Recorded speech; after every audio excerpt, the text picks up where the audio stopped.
Hi everyone, this is Leela. Welcome to my channel Leela Web Dev. In the previous video, we have learned about how CPU executes the instructions one by one. We have seen it.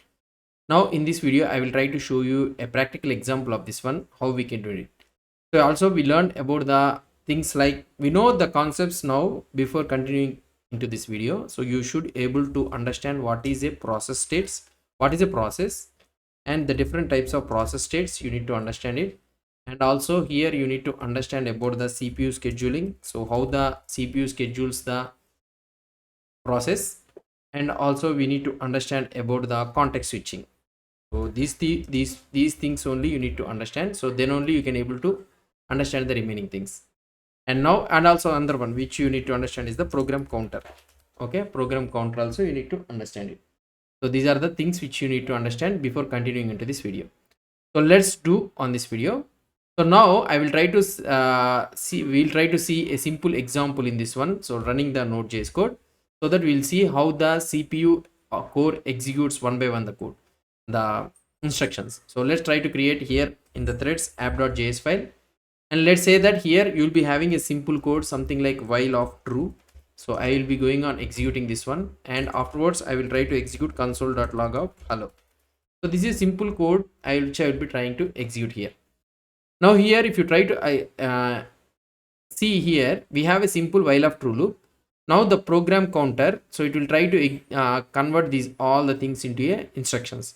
Now the program counter gets stuck on this one. So why? Because so it will be executed by the one core only. Okay, it will be executed by the one core only, and one core it will have only one program counter. If you try to understand clearly, it will have one program counter, and one program counter always try to execute loop over this one.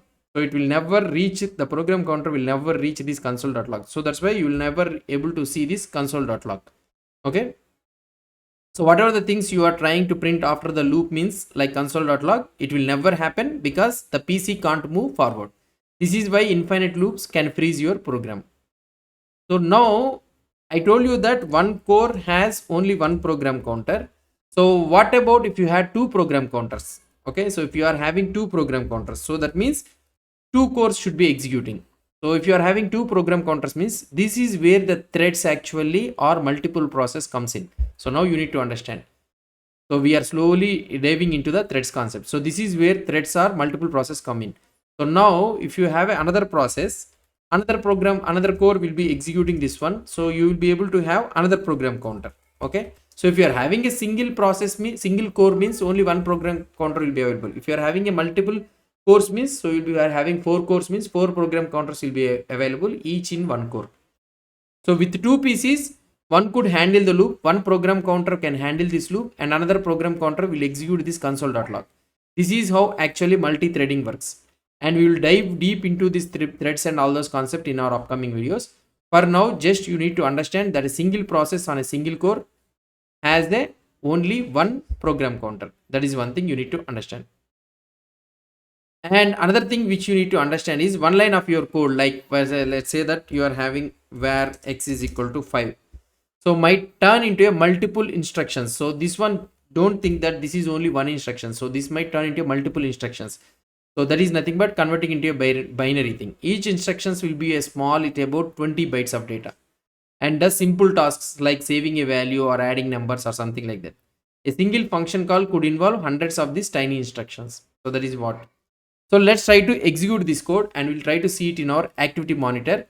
So let's see this one. So if I try to go to the terminal, okay, I will try to open the terminal. So this is the terminal which I will be trying to open it, and let's try to clear it off. So here I will be running the node app.js. If you try to see the activity monitor first, so I am searching for the node. So there is no node app executing. So whenever I try to run this node app.js, so it is going on executing. And now here if you try to check it, so here you'll be able to see the node app, the CPU it is taking around 100%. Okay, so in your activity monitor on Mac or task manager on Windows, or you can see process and their CPU usage. So now if we are running the Node.js program, right, with an infinite loop, it might use something around 98% or 99% on something like that of one CPU core. So I am using something like around 12 core machine. So we'll try to see about that one also. and one core is almost fully occupied. So if you are having a 12 core machine means, so totally it will be having 1200% of CPU usage. But here totally one core has been fully occupied. The CPU usage isn't exactly 100% because of context switching. So here what it is happening, 99 something like that it is having, right? So it will not be always 100% because it will be having a context switching. Context switching means switching from running state to the sleep state and ready state. Sorry, switching. So switching that one, because of this one your CPU will be 99 something like that, and some time is spent moving the process between running and the ready state. So that is one thing. Okay.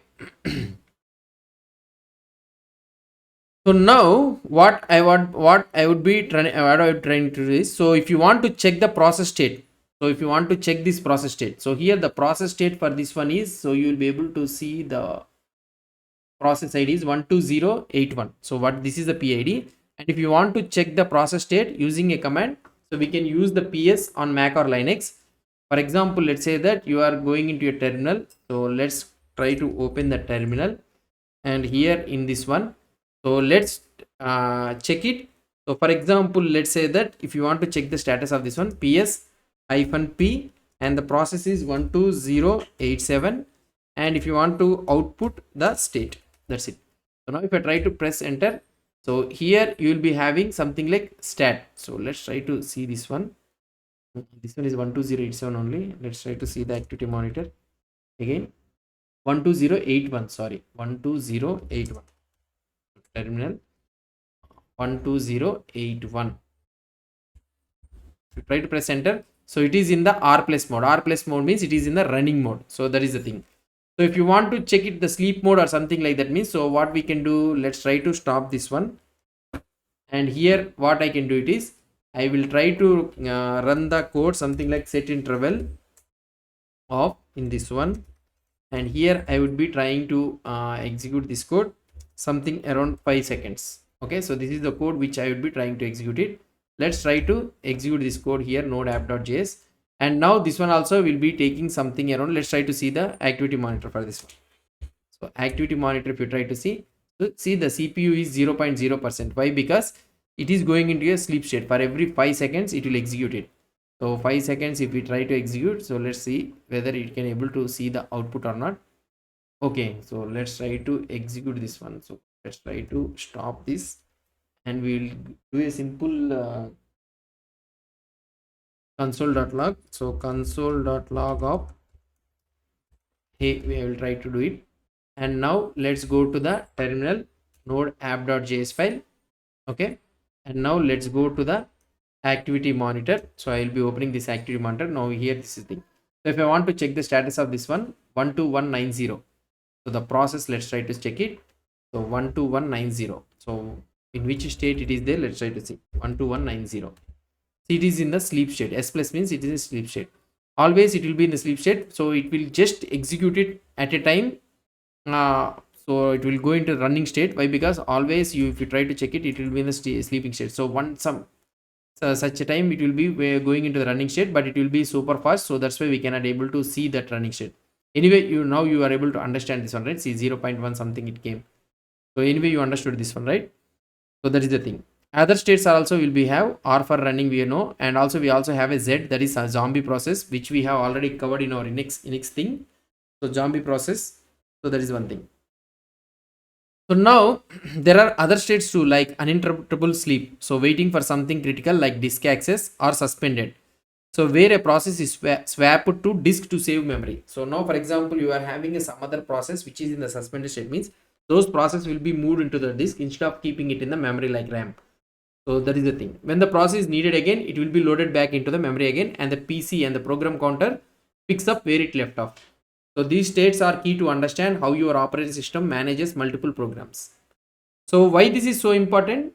Understanding the program counter and how instructions are executed is the foundation for learning about the threads. So that is what this is why I am trying to explain you about these all thread concepts and all those things. So these are very much important to understand it.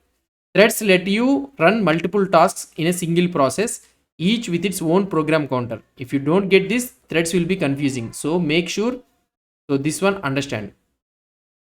So that's it guys about this one. So now you have covered how CPU executes the instructions using the program counter, how processes switch the between the states. So for example, if you try to see here, so if you try to click on this one, so here you'll be able to see in the statistics the program context switches. So it has been switched 137 times. The context switches means running, moving from sleeping to ready state to what I can say is ready state to running state, like that. The context switches, it will be happening.